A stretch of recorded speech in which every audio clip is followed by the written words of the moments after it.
Good morning my dear students. आज हूँ आम अष्टम श्रेणी जो विज्ञान बहिर प्रथम अध्याय बाबद आलोचना करवा एवं यही जो प्रथम अध्यायटीर ना हूँ विज्ञान जगतर अन्वेषण से बाबद आलोचना करवा। तुम विज्ञान बहिर 13टी विषय अच्छी 13टी विषय मध्यरु प्रथम विषय रे जे अवशिष्ट 12टी विषय कौन सब पढ़ा जीवो सेही बाबद रे आलोचना करा जीवो। अवशिष्ट 12टी विषय रो समस्त पाठ कौन सब पाठ अछि आमे प्रथम अध्याय रे सेटा आलोचना करिवा एवं ए बहिटा एमिति भाबरे डिजाइन करा जाईछि तमे जे एक्सपीरियंस्ड अभिज्ञता पूर्ण शिक्षा आउ अनुसंधान तमे निजे करिवो विभिन्न प्रश्न पचारिवो ए फुलर रंग कहीं सबुज होईछि ए फुलर रंग कहीं लाल होईछि बाटरे जाउछो ए पत्रटी कहीं एमती देखा जाउछि एमती अनेक अनेक प्रश्न तमे पचारिवो निजको पचारिवो बुझी न पारले शिक्षकों सहायता नब बापा माँ सहायता नब नहीं तमे से बाबदर धारणाटार उद्बोध करिवो। आहुरी से बही अच्छी आमे वैज्ञानिक हेबा वैज्ञानिक माने किभली भाव में गवेषणा करती किपरि से माने चिंता करती तापरे आमे कौन सब शिखिले जो सही भाया जिज्ञासा तमे बजाई रखिवो जो प्रत्येक नुआ नुआ कथा जानिबार जो इच्छा तुम भीतर जमी सृष्टि हम आ जो प्रथम विषय ना विज्ञान जगतर अन्वेषण ये आम अनुसंधान मूलक चिंता करिबा रिसर्च ओरिएंटेड थिंकिंग जो आम सृष्टि करिबा आउ एथिरे मध्य गोटे सुंदर भाव में गोटे प्रश्न अच्छी जे पूरी की गरम तेल रे पकाइले कहीं फुली जाए जे माँ माने आमर जतेले घरे प्रस्तुत करंती पूरी से पूरीटा को पानी गुड़े देले कि किए के लवण पकाए किए न पकाए दे गुली कर देले बेली देले गरम तेल रे पकाइले से फुली जाउछि कहीं फुलुछि ए कथा मध्य दिने जो आमर तुम जानिच माडाम क्यूरी जब एसएस भट्टनगर को जने वैज्ञानिक भारतीय वैज्ञानिक घर को आसते मिसेस पूरी तैयारी कर देते सी प्रश्न करते तुम केमिति पूरी भीतर को पवन पुरैल से प्रश्न करते आज से ही प्रश्न ए जिज्ञासा बहिर पूरी गरम तेल कहीं फुले गरम तेल पकईदेला तार पूरी थे माने गरम तेल पकईदवा पूरी जो तल पार्श्वटा अधिक गरम पाए एवं ऊपर पार्श्वटा कम गरम पाए तल पार्श्वटा अधिक गरम पाई सीझी जाए एवं जो पानी मिसई से पानी संगे संगे गरम पानी स्टीम पकईद से स्टीम से पूरी की छाड़ी की पलैया चेष्टा करियो पलैकी जीवा बेले कौन हम ता ऊपर पार्श को अपवार्ड मूवमेंट कला बेले ता ऊपर पार्श गोटे फुलई पकेइबो तापरे कौन हुए ना आम घर माँ मैंने कौन करती बापा मैंने उल्टे दियंती उन्हीं ऊपर ऊपरटा फुली जाए कि जे पटटा तलटा था सहीटा रहे मोटा ऊपरटा रहे पतला तेना जो स्टीम गरम बांफ पूरी की फुले दिए। आ कथा जे मरुभूमिर बाली गणी पारिबा ना जो आमर बेलाभूमि अच्छी समुद्र सज्जार तार बाली संख्या आम गैलेक्सी रो तारका ग्रह मानकर संख्या सहित समान की एमती अनेक कथा आउ तमे पढ़िबो जे बायोडाइवर्सिटी जैव विविधता ये पृथ्वीर विभिन्न अंचल विभिन्न प्रजातिर विभिन्न जातिर उद्भिद प्राणी माने सब देखा जाउछन्ती ये केमिति संभव हैला ई सब जो नुआ नुआ चिंता तुम माने सब करिवो एवं ता बाबद मध्ये आमे परवर्ती अध्याय सब माने विविडली आमे ताको आलोचना करिवा। आ ये जो गोटे प्रश्न वैज्ञानिक प्रश्न जते गोटे पचरा जाए से प्रश्नर उत्तर पाइला परे से उत्तर आउ गोटे नूतन प्रश्न सृष्टि करिवार साहाय्य करे। जानछ ना जानन तमे गोटे प्रश्न पचार तार उत्तर पाइल से जो उत्तर पाइल से उत्तर पाइ मध्ये आ गोटे प्रश्न आसी जीवो आउ एथिरे जो विषय अछि स्वास्थ्य बाबद पढ़ा जीवो विषय सब अछि औषध वैद्युतिक जंत्रपाती माध्याकर्षण बल गोटे वस्तु को आम ऊपर को फुआड़ी देले तलू कहीं खसी आसी निश्चित भाव पृथ्वी गोटे बल अच्छी जे कि से तलू टाणी आणुता केन्द्र आड़ को से बलटी कौन ना माध्याकर्षण बल ये अनेक कथा एगुड़ा तुम पूर्व श्रेणी में पढ़ीच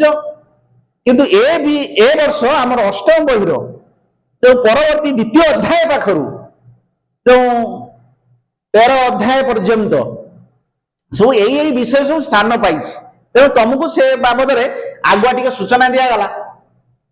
तार बल चाप कौन वायु किपरि चाप सृष्टि करे घूर्णिबल किभली सृष्टि हुए टाइफून किमती सृष्टि हुए हरिकेन किभली सृष्टि हुए एगुड़ा सब अनेक कथा रही पदार्थ सब किमती वर्गीकरण कराई मौलिक पदार्थ यौगिक पदार्थ मिश्र पदार्थ तापर आलोक बाबद पढ़ाई अच्छी आलोकटा कौन व्हाट इज लाइट किए कह लाइट टा गोटे हूँ कौन कणिका किए कह लाइट गोटे तरंग किए कह light is a form of energy it so many answers and so many questions तापर आम देखा जे सौर जगत बाबद तुम पढ़ ये सौर जगत अंधकार रात्रि आम जो महाकाश को लक्ष्य करू बा देखू अनेक तारका मिंज मिंज चलता है दबदब होगी चलता है कन्स्टांट लाइट प्रोड्यूसिंग स्टार्स भी अच्छा ये बाबद सब आम पढ़ा चांद वर्ष कौन सौर वर्ष कौन सब आमर ये कैलेंडर केमती सब तैयारी कराई आउ पृथ्वीर जीव जगत रही कहीं उपयुक्त ना पृथ्वीटा गोटे एमती ग्रह जो ग्रह रे अम्लजान पूर्ण वायुमंडल अच्छी जलटा 3टा रूप अच्छी कठिन अवस्था अच्छी मेरु निकट अच्छी बड़ बड़ गिरिशृंगर अच्छी जब हिमालय ऊपर रही हिमालयटा कौन गिरिशृंगर बरफ अच्छी कठिन अवस्थार आफ्रिका महादेश किलिमांजारो गोटे पर्वत अच्छी तार श्रृंगर बरफ अच्छी अनेक कथा अच्छी आउ गैसीय अवस्थार रही बाष्पीय अवस्थार रही जल तेणु 3टी रूप रही आस्ते आस्ते आमर ये पृथ्वी बासप अनुपयोगी होगा जो देश देश मध्य सब आमर युद्धर प्रतियोगिता चली वायुमंडल प्रदूषित हो जल प्रदूषित हो जो आगामी पीढ़ी गोटे चैलेंज हम किभली से माने एठी तिष्ठिबे तेणु बर्तमान तुम पिला माने तुम चिंतार विषय आमे कौन करिबा आमर ग्रह को किमती सफा सुतरा रखिबा किमती परिष्कार परिच्छन्न रखिबा आमर स्वास्थ्य उपयोगी ग्रह किमती सबुदिन पाई रहिबो सेगुड़ा सब तुम चिंता कर एटा तुम आह्वान आ गोटे कथा अछि जे आमर चीनी चाह को किमती मीठा करे आमर चीनी चाह को किपरि मीठा करे चा तैयारी हो पानीटा कौन ना गोटे कौन जल अणु को नहीं गठित H2 एमाने जो अणु गुड़िक परस्पर रही रुहति तुम पिला जानते ना आली कहते गोल गोल आली गुड़ा को आम जो सजे दबा से भिड़ी भिड़ी रखिदबा ता मध्य गोटे फांका जगह आसियो जदि जलर अणु गुड़िक से गोल गोल हुंती से भिड़ी भिड़ी रही भर गोटे इंटरमलिकुलर स्पेस आसीज फांका स्थान जैसे आमर जो टेबल सुगार C12H2211 आम जो आम साधारण चीनी से चीनीटा को जल पकड़े द्रवीभूत हो इंटरमलिकुलर स्पेस भितर रही बास आम जो चा पीवा चाटा हूँ कलर गोटे टीटा टानिंग कलर अच्छी बास चीनी भी ता सहित आम खाइले चाह को से मीठा करदेला जलर अणु मध्य रही तेणु यही सब कथा अच्छी टोटाल प्रश्न ये जो अन्य जो 12टा विषय रहा से 12टा विषय कौन सब पाठ अच्छी यही पाठ सब अच्छी ଔଷଧ କେମିତି ପ୍ରସ୍ତୁତ କରାଯାଏ, ଭ୍ୟାକ୍ସିନ କେମିତି ପ୍ରସ୍ତୁତ କରାଯାଏ, ଆମର ଯୋଉ ସ୍ନେକ୍ ଭେନମ ଆଣ୍ଟି ଭେନମ କେମିତି ପ୍ରସ୍ତୁତ କରାଯାଏ। ଗୋଟେ କଥା ଅଛି ଯେ ଗୋଟେ କୌଣସି ଗଧକୁ ସରି ଗଧ ନୁହେଁ ଘୋଡ଼ା ଦେହରେ କଣ କରାଯାଏ ନା ଯେକୌଣସି ସାପର ବିଷଟାକୁ ମନେକର ଆମେ କହିବା ନାଗ ସାପର ବିଷକୁ ଗୋଟେ ପ୍ରଥମେ ଘୋଡ଼ା ଦେହକୁ ଦିଆଯିବ ଇଞ୍ଜେକ୍ସନ ଆକାରରେ। କଣ କେୟାର ଦିଆଯିବ ନା ସେ ଯେମିତି ନ ମରିବ, ତା ଡୋଜଟା ଏମିତି ହବ। ତାପରେ ସେ ଘୋଡ଼ା ଦେହରୁ କଣ କରାଯିବ, ବ୍ଲଡ କଲେକ୍ସନ କରାଯିବ।